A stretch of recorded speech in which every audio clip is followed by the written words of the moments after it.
Please do not worry.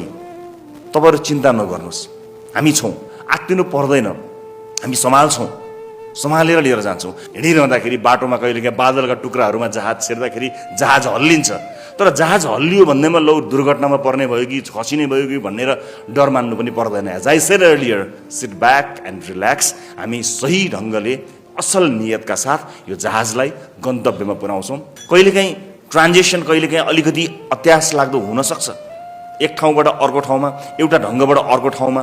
यो पोलिटिक्सको paradigm shift भएको बेला भएको हुनाले अत्याउनेहरू पनि हुन्छन्, कहिलेकाहीँ हो कि क्या हो भन्ने ठाउँ पनि हुन्छ।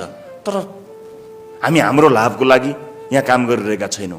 एउटा देशले यस्तो अवसर पाउनको लागि सिंगो युगको प्रतीक्षा गर्नुपर्छ। सिंगो एउटा युग कुरेर मात्रै यस्तो चान्स, यस्तो अवसर एउटा देशले पाउँछ। तपाईहरुलाई लाग्छ रासोपाले यो अवसर यतिकै गुमाउँछ होला? इम्पोसिबल। हामी यो अवसर गुमाउन चाहदैनौं, हाम्रो लागि होइन, आउने जेनेरेसनको लागि।